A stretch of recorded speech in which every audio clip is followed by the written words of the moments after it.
गया था जहाँ के नियम कायदे कानून कुछ अलग होते थे।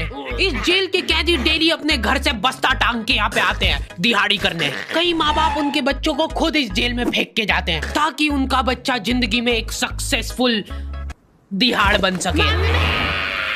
दरिंदे रोक दे बच्चा। मैं अपनी दिहाड़ी करने वैन से जाता था। हमारी वैन वाले ड्राइवर का नाम था भैया जी और उसकी वैन का नाम था मैजिक, जिसका हर दूसरे दिन टायर पंचर हो जाता था। बच्चे लोग स्कूल जाके पढ़ना सीखे ना सीखे टायर पंचर बनाना जरूर सीख जाते थे। लेकिन भैया जी से मेरा अलग अटैचमेंट था। उनसे मेरे को दिल से नफरत थी। ये आदमी सुबह 5 बजे आके मेरे घर के सामने हॉर्न बजाता था। अरे भैयू, ओए भैयू, जल्दी से तैयार हो जा बेटा, 5 मिनट में निकलना है फटाफट। 9 बजे का स्कूल है यार हमारा। लेकिन ये आदमी सुबह सबसे पहले आके मेरे को लेता था। उसके बाद हम 3-4 घंटे पूरे शहर भ्रमण पे निकलते थे। शहर के पूरे आखिरी कोने से बच्चे ले लेके आता था ये आदमी।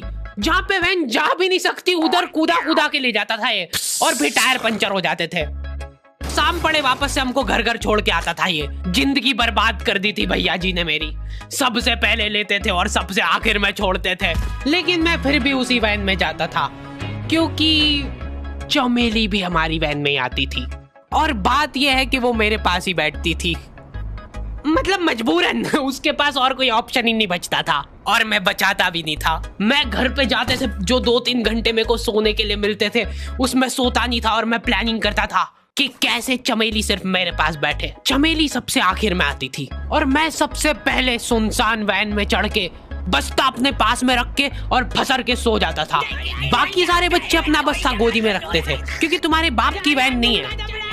मतलब मेरे भी नहीं थी, पर मेरे ऊपर भैया जी को तरस आ जाता था कि बेचारा 5 बजे से आया है, तो वो सोने देते थे। अरे कैसे चला रहा है ये गाड़ी? रुक जा, गाड़ी चलाना नहीं आती क्या? देखो, आदमी इतना तभी चिढ़ता है जब उसकी जिंदगी में कोई लड़की ना हो। नहीं है ना? नहीं, मैं समझ सकता हूँ लड़की ना होने का दुख दर्द। मैं भी किसी जमाने में लड़कियों की तलाश में गली मोहल्ले भटकता था। फिर एक दिन मेरे पास से वो निकली। जैसे ही मैंने हैपन खोल के देखा, उसकी आईडी मेरे फोन पे चमक रही थी। हैपन ये एक रियल लाइफ डेटिंग ऐप है। यहाँ पे तुमको वो लोग मिलेंगे जो तुम्हारे आस पड़ोस से निकले हो कभी ना कभी। 100 किलोमीटर दूर रहने वाले लोगों से बात करके फायदा ही क्या जब तुम मिल ही ना पाओ।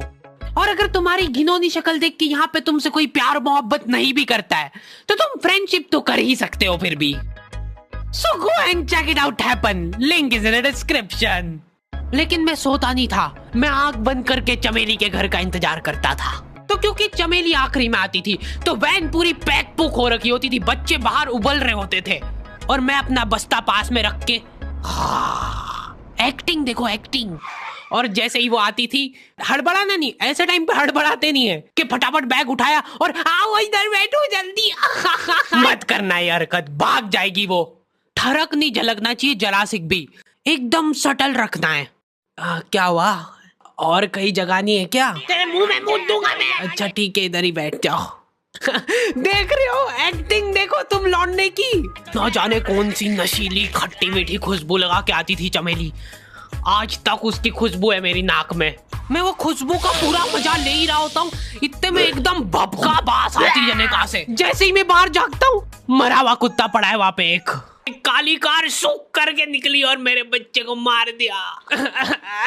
कैसे करके निकली? शुक।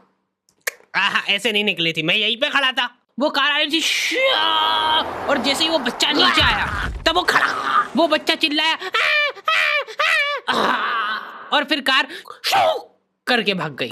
उधर कुछ बच्चे ऑटो रिक्शा से भी आते थे स्कूल। ऐसा लगता था कि पूरे स्कूल के बच्चे इस एक ऑटो रिक्शा में ठूस ठूस के ले जाता है वो। ये ऑटो वाले और भैया जी दोस्त थे और अब ये बीच सड़क पे रेसिंग लगवा रहे हैं। इनकी गाड़ियां उबला रही है बच्चों से, फिर भी नहीं मान रहे ये लोग। नहीं जीतूंगा।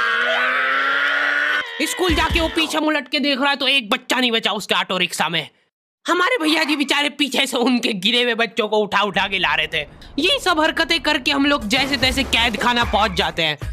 सुबह 5 बजे से निकलने के बावजूद हम लोग लेट पहुंच रहे हैं। वहाँ पे पहुंच के हमने देखा कि 4 लौंडे मरे हुए पड़े हैं। जिनको डॉन ने मारा है। डॉन हमारे स्कूल की इंचार्ज थी। डॉन का कद छोटा था और पेट मोटा था, और आश्चर्य की बात यह है कि समय के साथ उसकी हाइट कम हो रही थी। मतलब बड़े नहीं बड़े वो चलता है एक बार को, पर इसकी कम हो रही थी। डॉन बहुत स्ट्रगल करके कार से स्कूल आती थी खड़े होके, क्योंकि बैठ जाए तो उसको सामने की सड़क नहीं दिखती थी। वो अलग बात है, खड़े होके भी पूरा नहीं दिखता था। हर रोज 2-4 कुत्ते कुचलते हुए आती थी वो। फिर मेरे को समझ आया कि रास्ते में जो कुत्ते दिखे थे वो डॉन इस कैद खाने में छत पे बैठी रहती थी स्नाइपर लेके। कोई भी कैदी कुछ गलत गतिविधि करता हुआ दिखता था तो वहीं पे, मैडम इनकी लाश का क्या करना है? अरे ये तो आपको पता ही है। कहाँ रह गए थे यार झमू दीदी? फटाफट ये खून वून साफ करो। झमू दीदी बुलेट से स्कूल आते थे और ये अफवाह फैली हुई थी पूरे स्कूल में कि उनके घर पे मर्सिडीज भी है। लेकिन झमू दीदी हम्बल रहना पसंद करते हैं। ऐसा कहा जाता था कि ये स्कूल ऑन पेपर झमू दीदी के नाम पे ही है, पर वो हम्बल रहने के लिए यहाँ पे झाड़ू पोछा लगाती है। वैसे मैडम इन्होंने करा क्या था? गैर कानूनी पेन फाइट का सट्टा खेलते थे ये लोग क्लास में। उससे मेरे को प्रॉब्लम नहीं है, मेरे को क्यों नहीं? हाँ, हमारी क्लास में पेन फाइट का सट्टा चलता था। हमारे इधर जो लौंडा पेन फाइट में जीतता था, सामने वाले का पेन उसका हो जाता था। कुछ बच्चे अपना सब कुछ दांव पे लगा देते थे और कर्जे में डूब जाते थे। फिर भी वो लोग हार नहीं मानते थे और अपने दोस्त से पेन उधार लेके खेलते थे और वापस हार जाते थे। तो अब क्लास में कुछ बच्चों के पास पोटला भर के पेन पड़ा है और कुछ बच्चों के पास पेन ही नहीं है। पेन इस कैद खाने की करेंसी थी। जिसके पास जितने महंगे पेन वो उतना रईस। यहाँ पे ब्लैक में पेन इधर उधर होते थे। नॉर्मल लोगों के पास होते थे 5 रुपए वाले जीफी जेल, जो कि तुम एक पन्ने पे लिखोगे तो पीछे 10 पन्ने तक छप जाएगा। और उनसे भी गए बीते लोग होते थे जो 3 रुपए वाला यूज एंड थ्रो लेके आते थे और उससे भी उनकी अच्छी राइटिंग आ जाती थी। बहुत चिढ़ मचती थी यार मेरे को उनसे। और कुछ चुनिंदा रईस लोग होते थे जिनके पास होता था ट्राईमैक्स।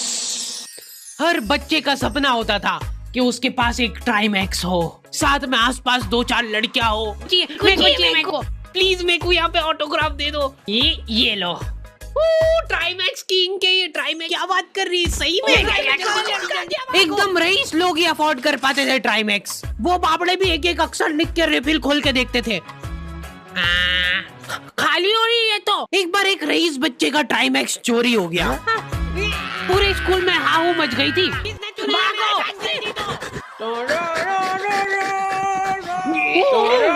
देखो, उस दिन हमको पता चला कि वो आदमी दौड़ भी सकता है। हमारे स्कूल में कुछ भी कांड हो रहा है, ये आदमी सबसे पहले दौड़ के आएगा। पूरा बैग खोल चोर, और बच्चों के बैग चेक करेगा। स्कूल वालों को भी इसकी सैलरी देते वक्त सबसे ज्यादा आखरती है। सैलरी किस चीज की? इस आदमी की शक्ल देख के ऐसा लगता था कि ये स्पोर्ट्स की आड़ में वैन वालों के साथ मिलके बच्चों की स्मगलिंग करता है। इस महान आदमी का नाम था भूषण। इसने अपनी जांग पे टैटू करा रखा था, भू अलग जांग पे, सड़ अलग जांग पे। सर कल से खो खो खेलने के लिए कितनी बजे आना है? वो तो बैग चेक करा पहले तू। इन्होंने पूरे कैद खाने के कैदियों को लाइन से खड़ा कर दिया है। पेन हमारी क्लास के बच्चे का गुमा है और पूरे स्कूल में ढूंढ रहे हैं लोग। आखिरी में पता चलता है कि वो बच्चा घर पे भूल के आ गया था उसका पेन। सॉरी बेटा, एक फेट में मुंह देगा।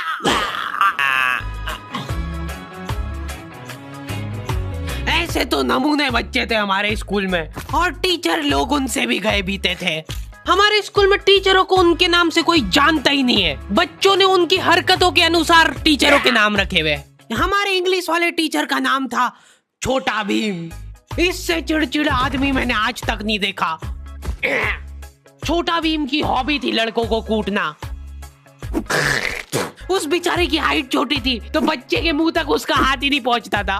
बेचारा उचक उचक के मारता था, फिर भी कमर तक ही हाथ पहुंच पाता था उसका। एक पॉइंट पे मेरे को ऐसा लगने लग गया था कि उसको सैलरी लड़कों को कूटने की मिल रही है। कभी किसी बच्चे को बहुत ज्यादा मार दिया, घायल हो गया वो बेचारा, ये लो आपका एक्स्ट्रा बोनस। होमवर्क तुम्हारा बाप करेगा क्या? सर मेरे पापा मर गए, तू भी मर जा। ये लो। अरे वाह, नहीं चल रही, सांस तो नहीं चल रही है। हाँ कंफर्म मर चुका है ये। ओह ये लो आपका प्रमोशन हो गया है। लड़कियों से उसका अलग अटैचमेंट था। कौन सा परफ्यूम लगा के आई हो? सर थोड़ा दूर रहो। अरे मैं कुछ कर थोड़ी ना। भोली सी सूरत और आंखों में ठरक लेके स्कूल आ जाता था ये daily. So this means that he will jump over it and then he started ये आदमी इंग्लिश को इंग्लिश में ही ट्रांसलेट करके चल जाता था हमारी नंगी आंखों के सामने। इधर वॉशरूम में मौत का नंगा नाच मचा रखा था लॉन्डो ने। 4 लॉन्डे दिन भर वॉशरूम में जाके खड़े हैं, कुछ भी नहीं कर रहे वो लोग वहां जाके। उनको बस मन की शांति मिलती है वहां जाके। अगले दिन उन चारों ने प्लानिंग करी कुछ तो प्रोडक्टिव करते यार वहां जाके। अगले दिन वो सब पानी की बोतल लेके गए। अब वो पानी पी पी के हाथों हाथ मूत रहे हैं। और ये टीचर लोगों को प्रॉब्लम क्या है, बच्चे अगर वॉशरूम जा रहे हैं तो एक गया है तो अभी दूसरा नहीं जा सकता है। क्यों? तुम्हारे घर की लेटरिन थोड़ी ना है वो कि एक टाइम पे एक जना यूज कर सकता है। मान लो वो 2 जने अगर वॉशरूम में मिल गए तो वो क्या कर लेंगे ज्यादा से ज्यादा?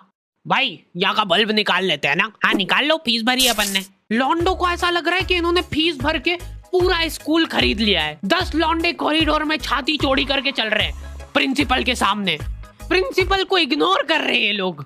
इनको ऐसा लग रहा है कि इन्होंने फीस भर दिए तो प्रिंसिपल इनके पैर पड़ेगी। उनमें से आधों ने फीस भरी भी नहीं है। हमारा स्कूल बिल्कुल सेफ नहीं था। हमारे वॉशरूम में चोरियां हो जाती थी यार। बल्ब चोरी करने के बाद सब लोग अंधेरे में मूत रहे एक दूसरे के जूते पे। उधर कर। उसके बाद पूरे वॉशरूम में कुछ दिख नहीं रहा है चोरी करने का। तो ये लोग हाँ नल उखाड़ के ले गए। नल कौन ले जाता है? कभी वो मछली वाले साबुन चोरी हो जाते थे, कभी ये फिनाइल की सफेद गोली को माउथ फ्रेशनर समझ के खा जाते थे। भाई इसको चबा मत, इसको चूस, ज्यादा देर तक चलेगी ऐसे। ठंडक हो रही भाई, ठंडक।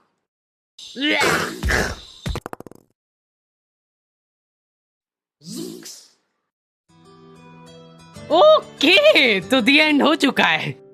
होपफुली तुम लोगों को ये वीडियो पसंद आई होगी। अब कोई भी रोएगा नहीं। डैडी किधर गया? वो मर चुका है। लो भाई तुमको जो चाहिए था ले आया हूँ मैं। अपने दोस्तों को ब्लैकमेल करो उनकी गंदी फोटोज दिखा के कि उनको ये वीडियो मजबूरन देखना पड़े। बाकी अगर तुमको इसका सेकंड पार्ट चाहिए तो 2.5 लाख लाइक्स कर दो फटाफट। और हैपन